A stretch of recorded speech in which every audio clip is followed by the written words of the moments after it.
And also, sorry for the tardiness. Yes, you said audio quality issues. All right, I'm recording now. Okay, so it looks like the Pixel Slate is now a collector's item as of today's news. A one-off collector's item after Google confirmed to several publications that it had two more tablet projects made by Google that were successors to this Pixel Slate, it seems. But just yesterday, they decided to cancel the project. Yeah, I think we kind of, I don't remember, but there was a previous report. I forgot who it was from, but this was a few months ago that said that Google was winding down their tablet and laptop division. Yes. And I think at that time, if I remember correctly, maybe I'm just imagining things, but I think I remember that report also mentioning that Google had some other tablets that were in the works. Yeah, so I think it's the report was again from Business Insider describing how the Create team within Made by Google was being pared down, and these two tablets, which we know are smaller than 12.3 inch, according to another report today, appears to have been the tablets that got killed, and that what Google was still developing up until yesterday. Yeah, so this is a really interesting story for a lot of different reasons. One of them is that, well, for one, I was wrong on this. I think we touched on this right around the time that report came out, and we asked the question of whether or not we thought Google would continue investing in tablets in the years to come, or if this would mean. I think that report got kind of overblown a little bit. I think that, it started sounding like to people that Google was canceling all of its laptop and tablet projects or whatever. I guess one of the more common takeaways was that Google was going to be canceling all their tablet initiatives, which I didn't think would happen. I really didn't. This was a pretty big surprise to me because I thought Google would at least give it another year. Yeah. Because it's surprising to me to see them just put one first generation product out, which they made a big deal about. It was the third device in their 3-device lineup for 2018. Indeed, and I went back actually today and watched a little bit of that event, and Rick Osterloh said at one point that this was part of their vision for the next step for Chrome OS. And it's just interesting. I mean, I guess the traction that the Pixel Slate had to have been so far below the expectation for this to have happened, for it to be axed this quickly. I mean, it's like this wasn't just like we missed expectations a little bit. This had to have been like this was a colossal failure. Yeah, and that they didn't see any potential. And it's only been like 8 months since it was announced. Yeah, and that's the other thing is looking forward, they must have seen, okay, this hill is too steep to climb. Yeah, the insinuation we got in today's report was quality assurance.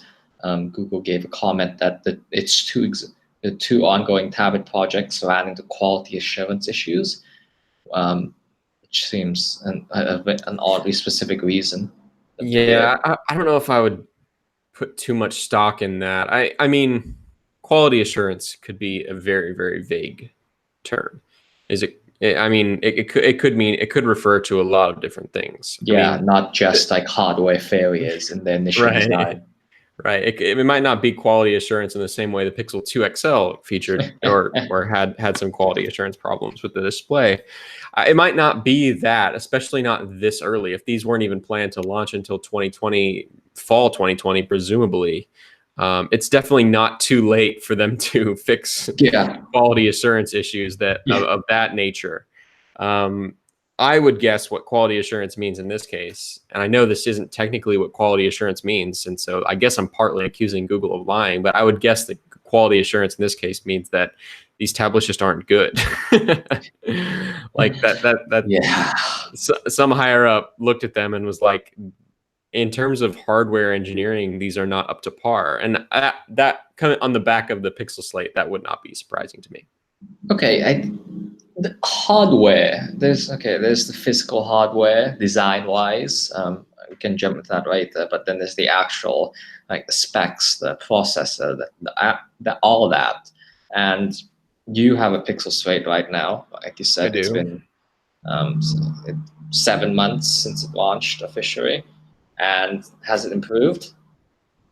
On the hardware side, no, because it's the exact same product that I got 7 months ago. Because you can't, it's not modular, so you can't push But uh, software modular. optimizations. Yeah, I know. I'm just kidding. But yes, on software side, it's barely changed. I think. I mean, there were some glaring issues, like the multitasking kind of UI was obviously kind of a cluster, and that's less bad now.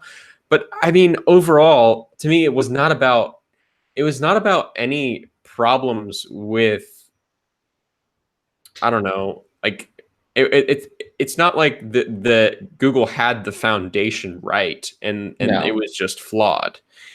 Like I think that's what a lot of people saw or thought with the Pixel Slate was that, you know, they've got a good start, but we're just going to see monthly updates to Chrome OS and hopefully it'll Yeah. get better over time. But it's That's like what they were they saying. started That's what Google they was started saying. with a flawed foundation. Yeah, it's good. It's kind of Google. Google is kind of giving that message. And maybe after the initial launch flopped, I don't know. We don't know if it flopped. It seems like it flopped.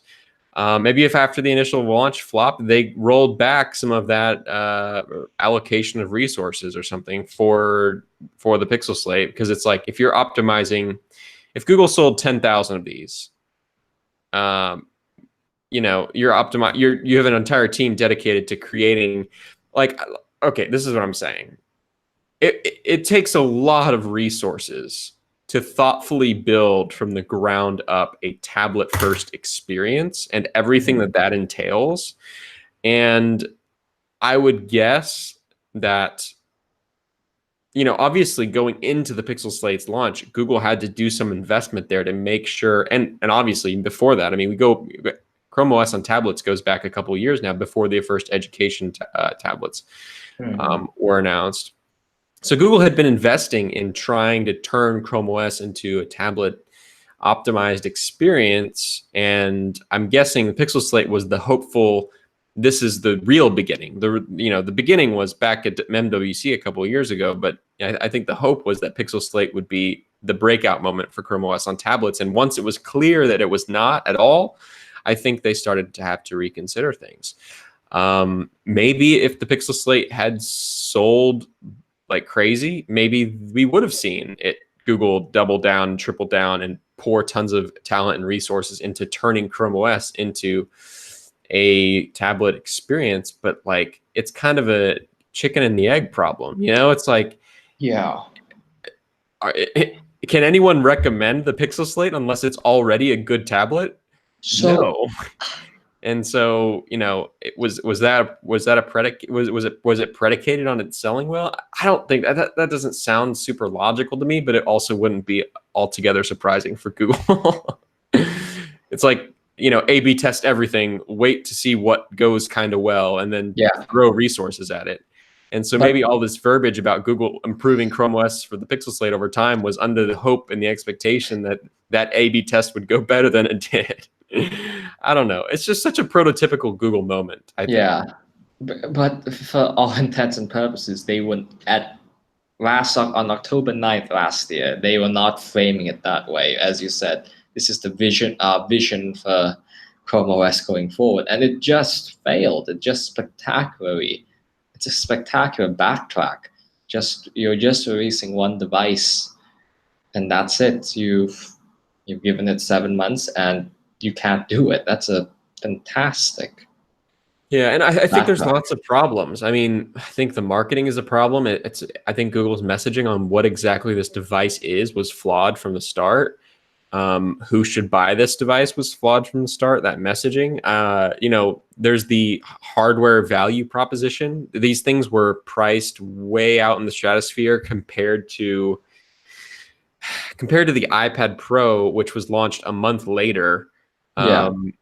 which is leaps and bounds more advanced in terms of hardware engineering. And so it went into the market already being overpriced, maybe not overpriced in its own right, but overpriced compared to the other strictly hardware competition that it had.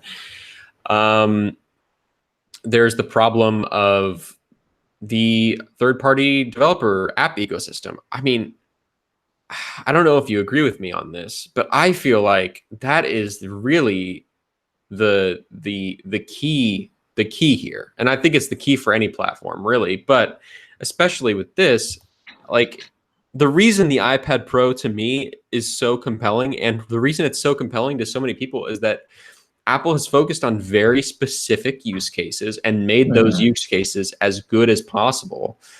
I think about just the artistic community and the how good the Apple Pencil is, and they've got the developers, they've got Procreate making it excellent art, and it's like that's just one example of one place where the iPad Pro is just really really excellent.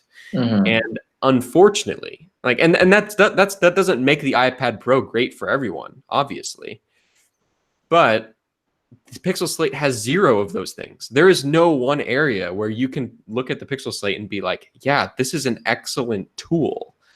And I the closest it gets to being an excellent tool is used as a laptop, the same way a Pixelbook is. Mhm. That's the closest it gets, for writing, for school, for yeah, I guess there's like college kid education use cases. There's just normal everyday I need a laptop to use the internet use cases, in which case the Pixelbook is really really excellent, and that's the closest the Pixel Slate gets. But the fundamental flaw is that use case, which is the best one that the Pixel Slate has, is broken because they made it a tablet, not a laptop. Yeah. They made a tablet first, and if the messaging is this is a tablet, its best use case cannot be that it is a laptop. Is that I agrees. Yeah. that It's so that okay. it failed as a laptop. That just it's that simple. It's just a terrible laptop. I mean, not laptop, a tablet. Sorry. So that's the Pixel Slate, and it's like a whacked third-party ecosystem. But what does this move, does Google saying it's killing its two tablet projects, say about like made by Google? What does it say about the hardware team that they were not able to deliver on quality assurance? Well, they weren't able to, even with this like a good year still ahead of it, they couldn't figure it out. They couldn't figure out a hardware Yeah. problem. What does that say about their commitment to the capability, really, to their abilities to Yeah. I execute mean, on I think products? what it says about their abilities is obvious. I mean, Google is pretty green with hardware. It's really, I mean, that's evident across the board. I mean, with the exception of, I just feel like the Google Home devices are really, really, really solid. Just as a whole, all of them, and Mm, now the Nest Hub, I think, they're just really solid, but they're also not super complicated no. from an engineering standpoint, and so they're really excelling at the simplest of the devices, I think. Um, the Pixel phones have had their ups and downs, and they're all related to hardware engineering problems. I think all the downs of the Pixel phones have been just fundamental hardware um, hiccups and flaws. I mean, we're talking about the RAM issue with the Pixel 3, which is, I don't think it's as simple as the amount of RAM. I think there is, again, I mentioned this on the show before. There's a rumor that part of the Pixel 3's RAM management issue is actually a hardware flaw that is not fixable. Not as much just because it has 4 gigs and not 6 gigs. There's something going on there, I think. The Pixel 2 XL obviously had its display problems.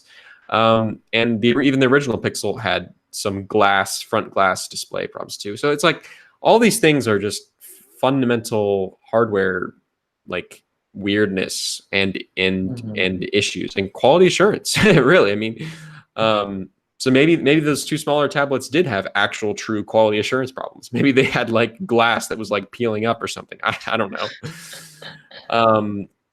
But yeah, I mean, I think what it says about their abilities is very clear, and it's that Google is still early. It's still early days for Google's first Yeah. party hardware, and they're trying to do a lot. Like Yes, they are. they're really trying to do probably more. They're biting off more than they can chew, probably, and I think that might be part of this decision is that they may just not have the chops for. Or it could be a matter of sheer talent. It's like the talent pool is only so big, and it may be it may be a numbers thing. It may be they literally cannot acquire the talent needed to build tablets that would be competitive without sacrificing other places that talent needs to be, which with as much as I think that the Pixel, I think there's a sense internally that the Pixel is kind of at a make or break moment in the next couple of years. And so I think Google might be smart to be making sure they triple down on that. Yeah. Anyways, I'm off on a tangent. It's a very there was a very interesting observation. They do a lot. They make they make a smart standalone camera. They make Bluetooth headphones, which are also not good. But that's a tangent for another day.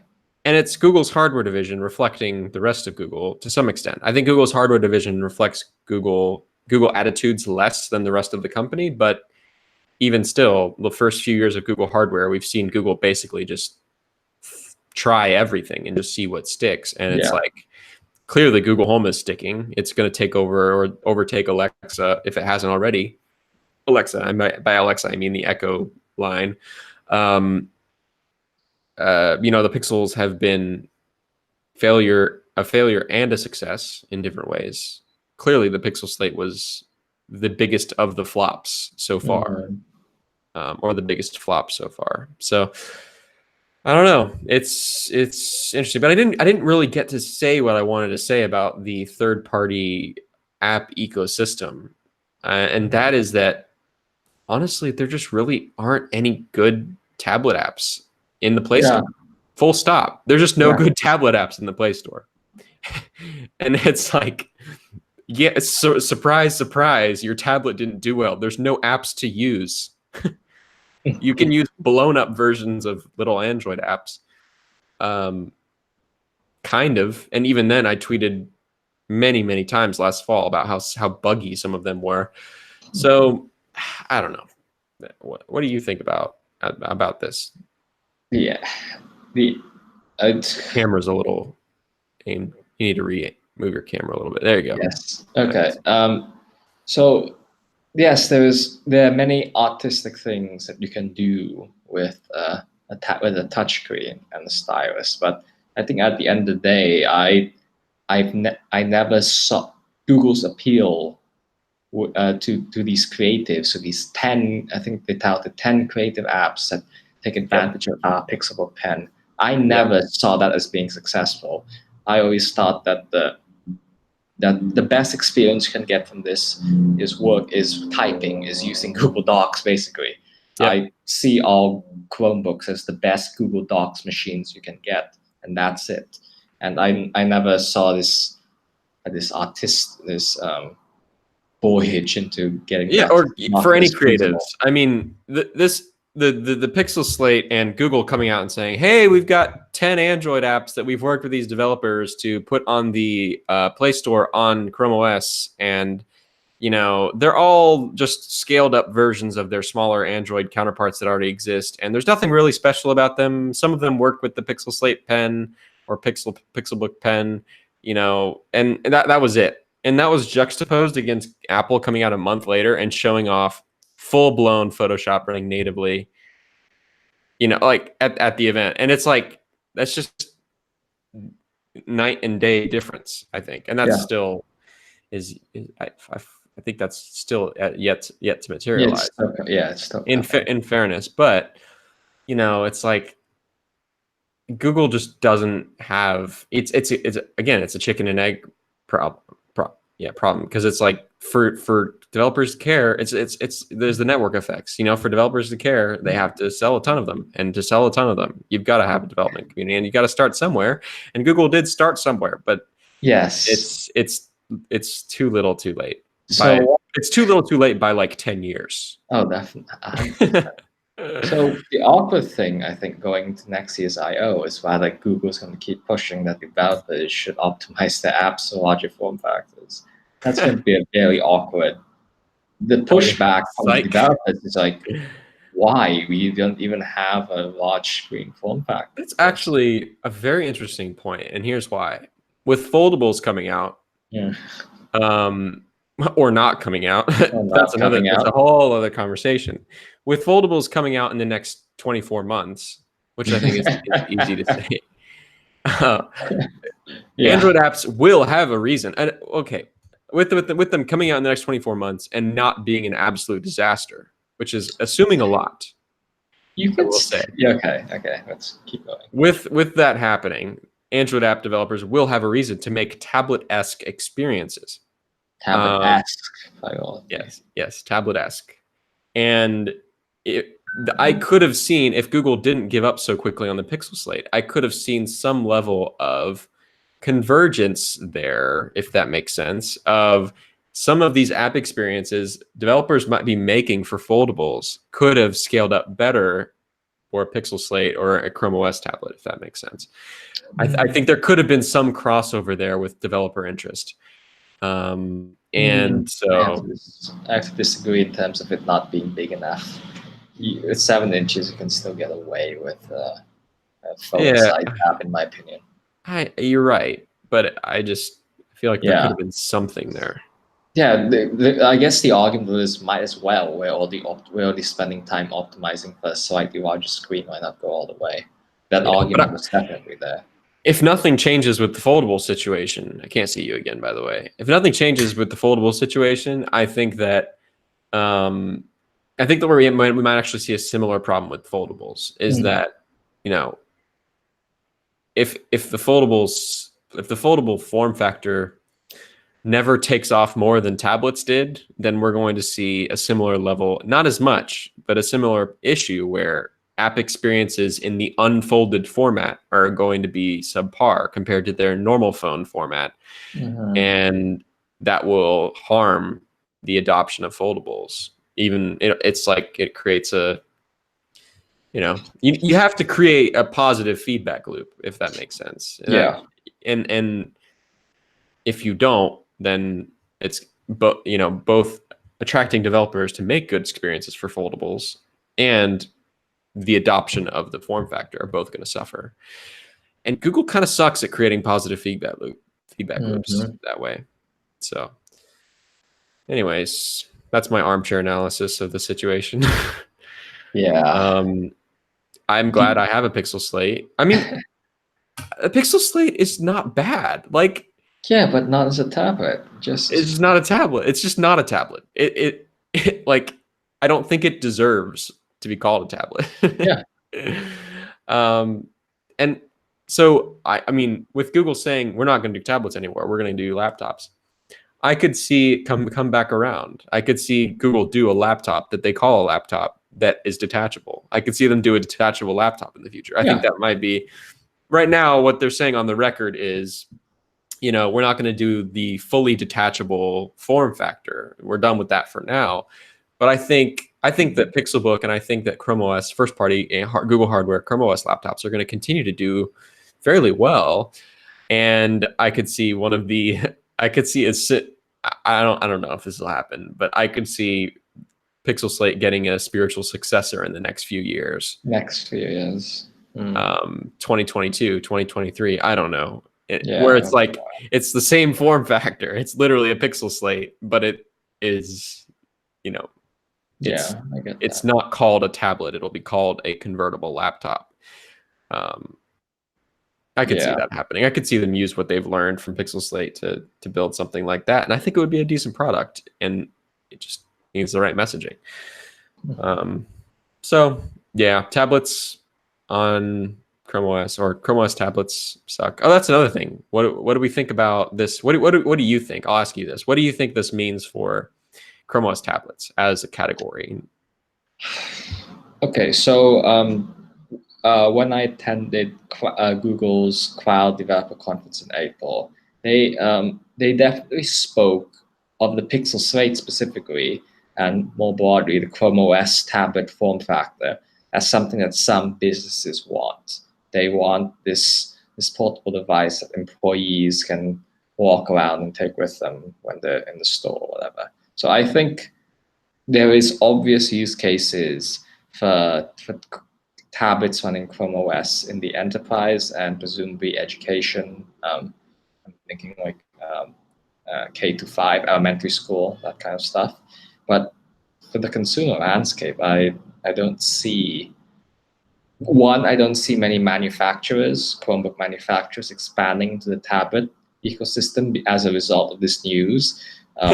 Maybe they have more hardware chops than Google, but at the end of the day, it's all an optimization game. So Yeah, I don't it's a know. platform problem. Platform problem, yeah.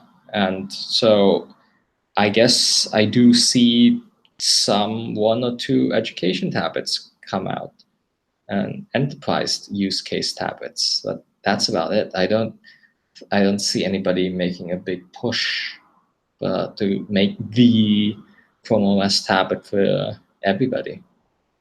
Yeah, I agree with you. I think that's the max. I think that's the most we'll see in the next few years.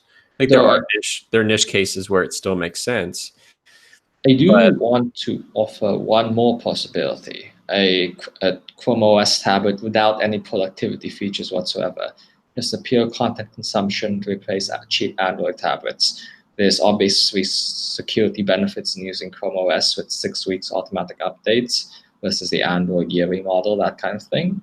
But if somebody were to make a media tablet basically running Chrome OS, I could see that doing.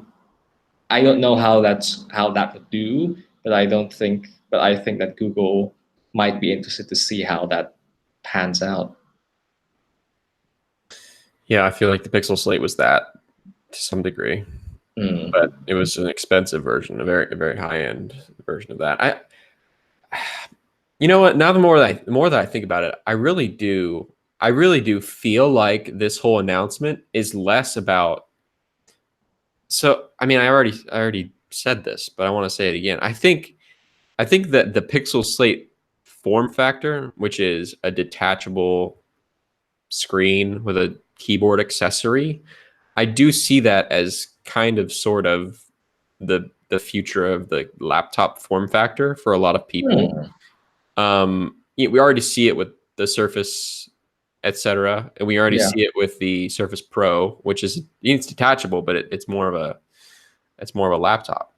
Um, and obviously the iPad Pro, if you get the whole setup, it isn't. I mean, it's a very similar form factor to the Pixel Slate. The iPad Pro, if you buy the keyboard and the everything, yeah, Um, and I really do. I don't know. I don't know.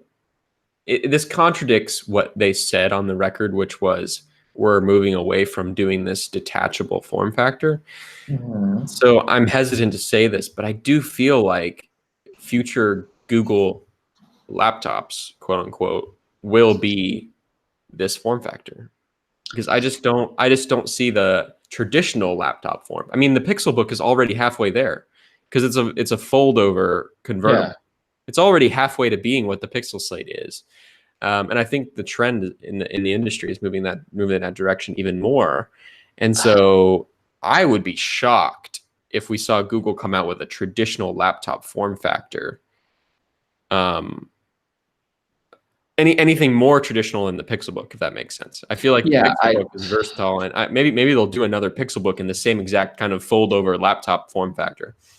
But I do feel like within a year or two, it would make total sense for them to do essentially what they did with the Pixel Slate, but just call it a laptop. And I don't know. mm, I just And by then, Chrome OS might be more touch friendly too. I don't know. Yeah. I just feel like today's announcement is more about the death of calling it a tablet and less about the death of the form factor, if that makes sense. So, I don't know. That's just a feeling. that I guess the future of computing that you're going towards is the one device, that you have one device for work and play. But I'm at this point, I can't see that future where people would like this convertible kind of laptop where you just take, when you need to do something fun, you just take the screen. Because again, phones and the proliferation. It's not as much about a one device for everything philosophy,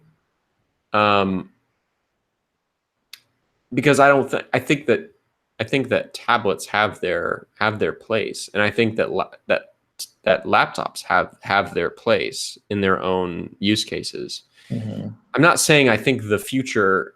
I mean, if we're using Apple as a metaphor, I don't think the future is for the iPad to replace the MacBook, if that makes sense. Mm-hmm. But I do think there's a growing segment of the market that can use an iPad instead of a MacBook, if that makes sense. Yeah. I don't think that the market that prefers or needs a MacBook is shrinking. I just think that there's a growing segment of people that have a demand for this convertible tablet form factor that the Pixel Slate is, and that the iPad Pro is, and that some of the Surface tablets are. And I just think it would make a lot of sense for Google to keep doing them. Just call them laptops, because that's what Microsoft does. I mean, well, I don't know. Maybe they don't. I don't know too much. We're getting off on a tangent. I just yeah. This is the vision, the future of computing. That's a very large discussion that many people in the industry are discussing right now. Yeah. It hasn't shaken out yet. In other Pixel Slate news, our Ben Schoen did a follow up on the Pixel Slate M3 this week. Timely. I mean, Google announced. I'm sure this was a staggered kind of PR situation. I'm sure they didn't want to drop the price on the Pixel Slate and kill the Celeron model in the same week that they announced that they were killing the Pixel Slate as a whole. So last week they killed the Celeron Pixel Slate, and our Ben Schoen got his hand, or maybe that was a couple weeks ago. I don't know. Time's a blur. But he got his hands on the M3 model, which now lives in that entry level Celeron Pixel Slate world, or I guess segment. And his take on the M3 was basically the take of my original review, which is, I don't know who this is for. Yeah. It just doesn't make sense. I mean, the TLDR it's very, very similar to the Pixelbook, and there's no reason to get it instead of the Pixelbook. And so, yeah, without significant price savings or even the keyboard being included in the box, which was the biggest thing, honestly, that I feel doomed to the Pixel Slate. $200 extra for a keyboard. Yeah. So yeah, that's our take. I'm going to have my follow-up, which is basically going to be me saying, my follow-up review is basically going to be me saying I was right in my original review. My original review, for those who don't remember, called it the A/B test of the Pixelbook, and it turns out that was more right than I expected. Emphasis on the test, Paul. Yeah, I mean, they killed it after 9 months. So if that's not a Google A/B test, I don't know what it is. So yeah, let's keep an eye out for that. Other made by Google stuff that happened this week, the Pixel 3a, kind of going back to what we were talking about earlier, with the Pixel 3a being a failure and a success at the same time. A major success this week, Pixel 3a is topping the Amazon US charts for budget phones. Yeah. Which is unlocked budget phones. And so that's I mean, a big deal. And Rick was very quick to brag about it and tweeted our article out. So yeah, I mean, I think that's a brag-worthy accomplishment. Although I don't know if the other phones in that list, I don't know what being number one on that list really means in terms of numbers. It'd be nice to know. Amazon never tells. It's even harder than getting stats out from Google. Indeed. So that's a big deal for Pixel 3a. It's not super surprising. Yeah. So that's that. And other Pixel news this week, the Pixel 4, we got our hands on images of the Pixel 4 Yeah. IRL. So yeah. So the day that we live in infamy was on Wednesday. Was last Wednesday when Google confirmed that this is the Pixel 4, and that very Friday, I believe, right? Or was it Yeah. Thursday? That very Friday, we One were of those sent days. images of the Pixel 4 in the wild, and we had a very good look at the back of the phone and Yeah. some tiny tidbits about the front of the phone based on a quick glance, Yeah. which basically said that the camera, the row of cameras and front-facing cameras and sensors was equivalent to the Pixel 2 XL, which is not bad in terms of having a bezel, Mm-hmm. Yeah. especially the value you're being given. So And we don't have any solid information on this yet, but we're presuming that the front is basically going to be a top bezel like the Pixel 2 XL and no bottom bezel. That's what it yeah, seems to be, or very little bottom bezel. I would say iPhone 10 level of bottom bezel. yeah, That's what I would guess. Another thing was Rick with the Pixel 3a thing. He tweeted that it was the best camera you could buy, and they put until Pixel 4. So. double cameras. I hope it gets better. But Not I sure. want to tweet him when the Pixel 4 comes out. 4 comes out. Should I wait for the Pixel 4a? If it's gonna, is the Pixel 4a gonna be half the price? This is the whole conversation we've been having for the last few weeks. Yeah, It's like, it's whether how this expectation going forward of the cheaper phone. yeah, That's right. honestly that's why they have to announce at the same time, isn't it? Yeah, I guess so. Yeah, but again, That would make that's sense, but it's like Pixel 3a this. was half cycle announcement. So Yeah, so also, Rick, if you watch this or hear this, and I don't care if anyone sends this to him, what about Pixel Stays Premium? Whatever happened to that? I want to know. Because it looks like we're set for a non-premium Pixel every year. So yeah, I still would like your explanation on that, because what changed? I feel personally insulted by that comment that you made. Other Nest made by Google stuff that happened this week. There was a bunch of Nest stuff that happened. Yes. One thing that happened. Yeah, tell us about it. So one thing that happened that's all related is Google is rebranding the Home Hub. They announced that on stage, everywhere online. It's called the Nest Hub now. But in the actual, when you actually buy the Nest Hub today at stores, you're still getting the Google Home Hub box. It's completely unchanged from October. But we spotted over the weekend that there are now stickers, just a tiny stick in the corner saying that the Google Home Hub is now the Google Nest Hub. So that appears to be the rebranding effort for the moment. I don't know if they're going to actually do a new box or they're just going to let this product run its life cycle out. But that was part one. Part two was Nest.com dying. Right now, you visit Nest.com. It's just a homepage. It's just a redirect, basically, that tells you to go to the Google store to buy new products, to learn more about the Nest thermostat, Nest cameras, and all that. Additionally, if you want support, you have to go to the main Google support website, which is the Google Home section was renamed to the Google Nest Help Center and added a bunch of articles about support for those devices again. So Nest is quickly dying out before our very eyes. Indeed. Yeah, and interestingly, Nest.com is not going anywhere yet because it's still used for, I guess, the web app version of monitoring all your Nest cams and all your other Nest products.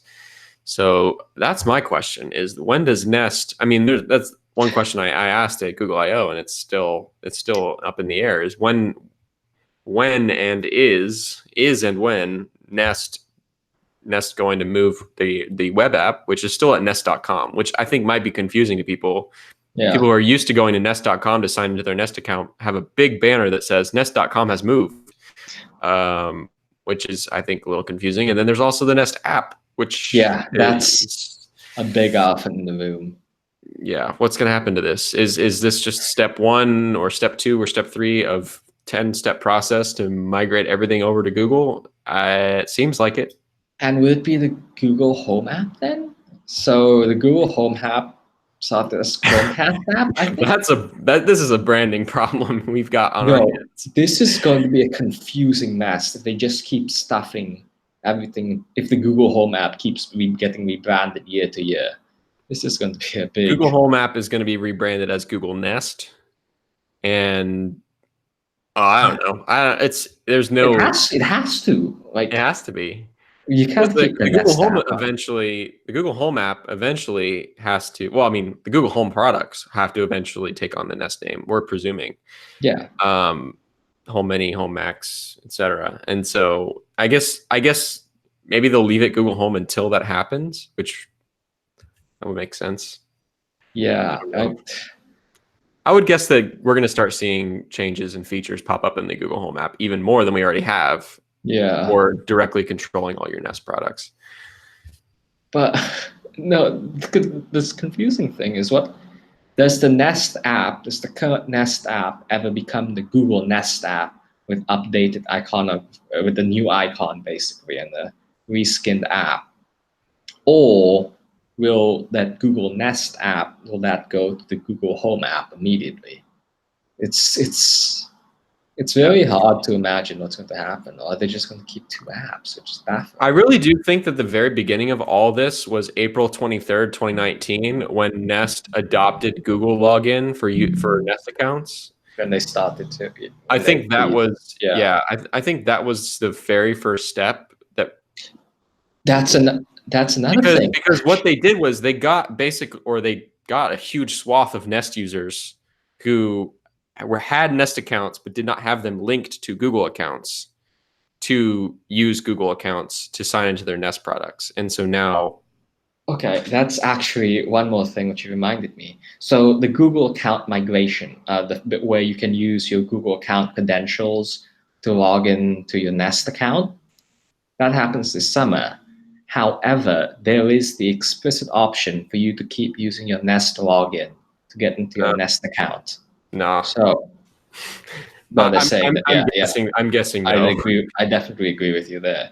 But if that is the case, I don't think Google is going to let you log in to the Google Home, to what is currently the Google Home app, with your Nest credentials. Correct. That's not secure whatsoever. Right. Exactly. And so I think what's going to happen is that they're not going to allow you to keep using. You can keep using your Nest account. That's fine. Like, caveat: you cannot keep using your Nest account. you know what I'm saying? Like, yeah, absolutely. You can continue to log in at home.nest.com with that. But as we move forward and we are integrating Nest products with everything Google, yeah, it's fine. You can keep using that for the next 5 years if you want. But if you want to actually use it, it's... Yeah, I think that's what's going to happen. Yeah, this is another mess. That will be fun and confusing. Every time there's a mess like this, I'm hoping that it's the mess to end all messes, but it never is. No, it never is, because they have so many silos of where this keeps happening. It's a disaster. So yeah, that's going to be the quagmire of the summer, I think, because Light.io, they didn't really explain it well, and when it actually happens, who the hell knows what's going to happen? Yep. Yeah. Good luck, Messi. So yeah, another big thing that happened last Friday, we should talk about really quickly. Speaking of Google Home and I guess Google Nest, is that Kyle in the Fuchsia source code discovered a new prototype, a new code name for a prototype that's being developed, or the Fuchsia developers are testing Fuchsia OS on. And this one is called Visalia. Is it Visalia or Visalia? I don't live in California, so I don't know. I apologize. Visalia. I'm going to call it Visalia. Sure. Apparently, this Visalia prototype has a lot of signs that it could be a Google Home. Yes. Potentially the next Google Home. I don't remember. For those that don't remember, Nikkei had a report earlier this year that Google hardware was working on a new Google Home. We don't know what that Google Home was. We've talked about this a lot, but some people think that Google Home was the Nest Hub Max. Some people think that this means an actual second generation follow up to the original Google Home that launched in 2016. I'm in that camp of belief. And it sounds to me like Visalia might be that. The question is, what is going, we've talked about this on the show too, is what is Google going to do to differentiate that product, if it is? And regardless of that answer, this Fuchsia discovery is, I think, evidence that there is indeed going to be, I would guess, a second generation Google Home coming this fall. Yeah. We just don't know anything about it. We do know that it shares, I guess, system on a chip manufacturer with the original Google Home and other Google Homes. Yeah. So I don't. Again, this will be another discussion as we go into the fall season and more hardware is rumored. But why does the Google Home still need to exist in this day and age? Or can Google simplify to a premium speaker and a very cheap mini speaker? So that's another big question floating in our heads. Well, I think the Google Home Max is above being a premium speaker. I really do think that the best of the three products is the standard Google Home. I think it's the best. I think it's the best for most people for most use cases. The standard Google Home and the Google Home Hub, I think, are the best for most people for most use cases. Yeah.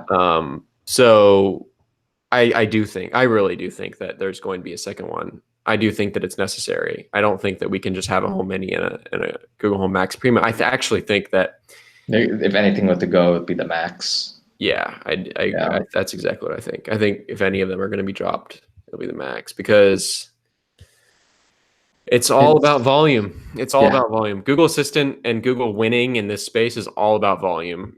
And the Mini helps with that. Definitely. The Max does not at all. And you can push people to like some good pro. There's a market between the standard Home and the Home Max with like better hardware, better sound, nicer hardware, that kind of thing. So yeah. And I could see the original Google Home also just being discontinued because it's starting to look dated. It's starting to. It needs to be updated. That's why. I don't know. It wouldn't be surprising to see a Google Home 1 to Google Home 2 upgrade similar to the Chromecast upgrades we've seen over the last. Oh, really? Interesting. I would guess it'll be a moderate, a minor change. Maybe not as minor as the Chromecasts, because the Chromecasts have basically just been put in new form factors with essentially the same hardware. But I could see like a new Google Home successor, same price, slightly different external appearance, maybe the addition of a Soli sensor for air gesture control, and that call it a day. I think that would be it. And I don't think it would be dramatically different. It would just be upgraded with one extra feature. I think that's totally reasonable. That's what I would predict as of right now. So that's that. I guess finally for the show, we can talk about Stadia. Yes. Which had their very first, what do they call them? Stadia Connect? Yes. And immediately after that Stadia Connect, E3 happened. So we were supposed to discuss this stuff last week, but of course we had the emergency Pixel 4 podcast. So E3 happened, and the big news out of that was that Google is going to let publishers have their own subscriptions on top of Stadia Pro. The first major gaming company studio to announce this was Ubisoft with Uplay Plus. So you can have unlimited access to Ubisoft games like Assassin's Creed on top of Stadia Pro for $15 a month, I believe correctly, if I remember correctly. So I think this is probably why, to me, it seems this is why Google was kind of shy about how much like games actually cost to buy, because this subscription. I don't think this subscription model is a bad deal. I know some people are scoffing at the fact that there's another subscription you have to buy, but you pay $10 for Stadia Pro, you get the 4K quality, that kind of stuff, and the built-in library. But if you actually want games, a lot of games, more than you can reasonably play, you're just going to go to your favorite publisher and just subscribe to that for the month or continuously or whatnot. So I think this is a better shakeout of what's happening with Stadia pricing. Sure. Yeah, I mean the Stadia pricing situation is super confusing, but I think it had to be. Yeah. If that makes sense. I don't think they could have landed the deals they needed to land and created the service they needed to create without doing this double tiered system. If they had just done flat out purchases of games for $60 a piece, like a Steam alternative, that wouldn't have gone over well. And you just made Steam. Yeah, and if they had done just a subscription service, I don't think they could have signed the names they needed to sign for the titles, for the AAA titles that they want people to be able to play on Stadia. So yeah, it's had to be both, I think. Yeah, and in all fairness, this is the first major service coming out, presumably. Sure. Yeah. Who knows how it will change. There were some interesting things that surfaced in the last couple weeks that I didn't realize after watching Stadia Connect, which was to be able to play Stadia this fall, you have to have the Founders Bundle. Yes, you do. Or you have to be a buddy pass from a friend that bought the Founders Bundle. So that means there'll be, how long does it? A couple months exclusive, at least maybe a few months of exclusive Stadia time where only those that pitched the $130 for the Stadia bundle thing will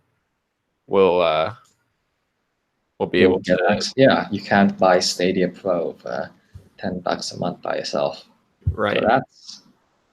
So in a way that creates like you have to pay this much to get into the door, but at the same time it's a good artificial gate for Google to control demand in case to manage the infrastructure of streaming games around the world. Right. So, right. That's probably a big factor, is that they can't just open the floodgates on something that's so untested.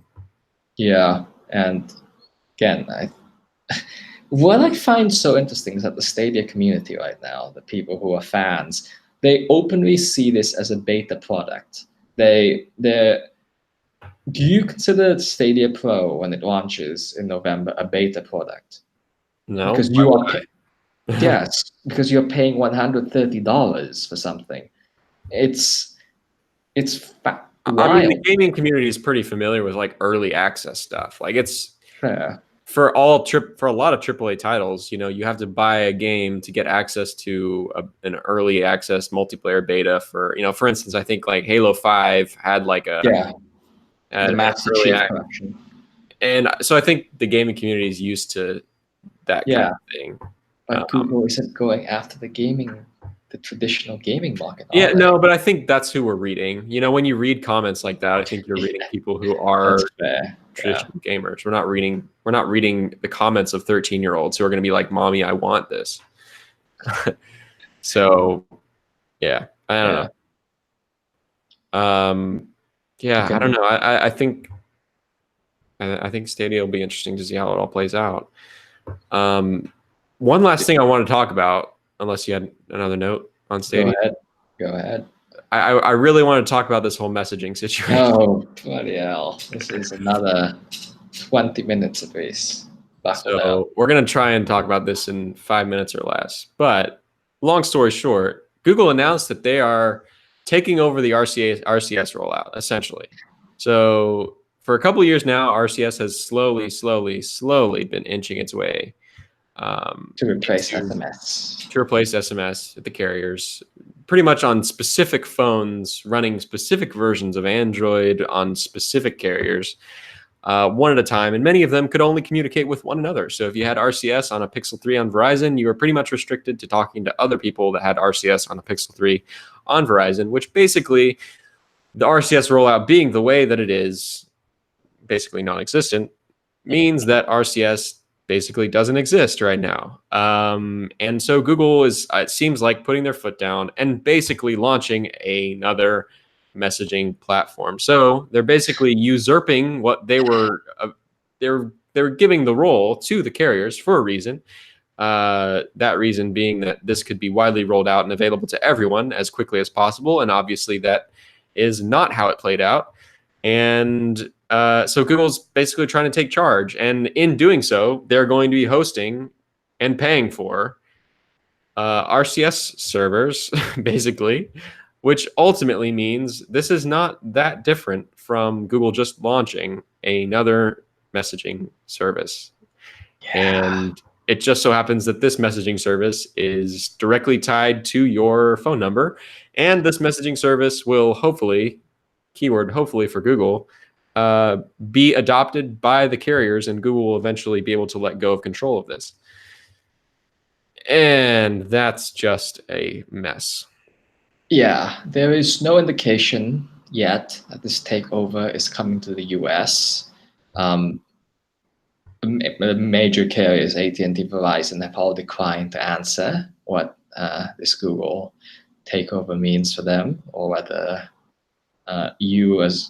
whether the average Android user stateside will be able to download the Messages app and enable RCS to get those features. This is unknown. I would think that the carriers wouldn't allow that because they have some sway with Google on a business relationship level. But as you were saying, Google they're creating a service by following this RCS protocol, which they play a big role in, but they don't own. So they're playing by these rules and lose features like encryption, like end-to-end encryption. And the end result is a kneecap service that you don't really know who has. You don't know if people really want. And we're back at Hangouts 2.0, as you eloquently put. Right. And I just think that there's just so many issues that crop up here, because I think I saw a lot of takes on this that were, finally, Google's now doing iMessage. This is what we've wanted the whole time. Newsflash, that's not how it works. The only reason that's possible for Apple is because Apple has control over the entire stack, the hardware and the software. And so therefore, if you own an iPhone and you opt into iMessage, which PS, you're opted in by default, you don't turn on iMessage. You go and turn it off if you want to opt out. That's why iMessage works, and that's why iMessage is ubiquitous, because Apple has control of the entire situation. And with Android, Google is dealing with carriers, Google is dealing with OEMs, Google is dealing with people who are taking Android in China and not using any of Google's services at all. Like Google and elsewhere, Google is not in the same situation. And so this is just, it could not be any more different. This is more similar to Allo with a phone number attached. It really is. Allo did have a phone number attached. I know. That's what I'm saying. And it's like Allo with SMS fallback. It's closer to that. Yeah. Than being an iMessage competitor. Because for Google to do an iMessage competitor, they would have to have control over this, which has so many implications. Google's already fighting antitrust battles in Europe and elsewhere, and now in the United States potentially. And so Google just mandating some kind of iMessage competitor on 80% of the world's phones would not go over well for a lot of reasons. Antitrust reasons, but also Google controlling things on Android in general across OEMs goes against the philosophy of Android on different levels. It goes against the philosophy of allowing OEMs to take Android and do what they want with them, what they want with it, but also goes against the philosophy of users being able to choose what they want. So long story short, this is not an iMessage competitor at all. It's going to mean lots of Android phones across the world. I would posit a minority of Android phones for a very, very long time. Even if this did roll out in the United States, even if Google did take over the RCS rollout in the US for all US Android phones, I still would posit that it would be a relatively small percentage that would have the Messages app, use the Messages app, and choose to opt into this Google served RCS. Yeah. And I just, And sorry, go ahead.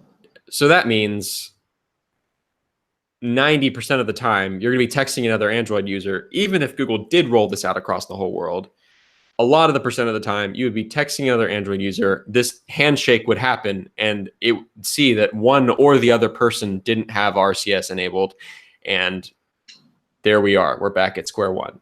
Yeah. Everyone would be talking over our SMS, and not to mention the network effects that other apps, existing apps like WhatsApp, like Facebook Messenger, like Signal, like Telegram, et cetera, all of the foothold that these apps already have. Yeah. Users don't have any reason to use RCS instead, especially not if it's opt-in.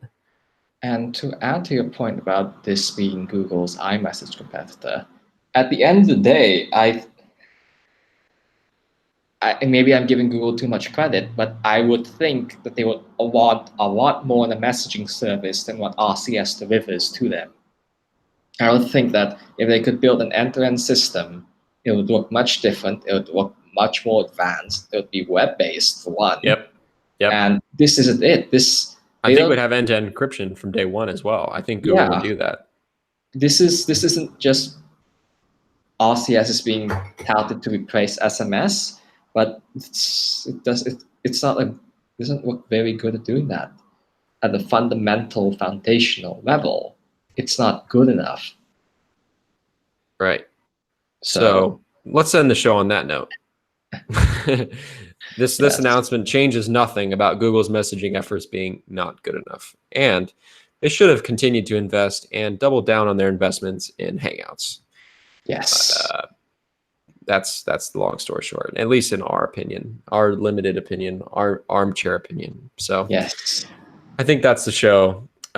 We will see you next week. We've been recording every Thursday this summer and publishing on Friday mornings. And you can find us on all your favorite podcasting platforms, such as Apple Podcasts, Google Podcasts, Pocket Casts, Google Play Music, for however that long that lasts, and also at 9to5google.com. And thanks to Abner for joining me. And we'll see you next week. Bye. Later.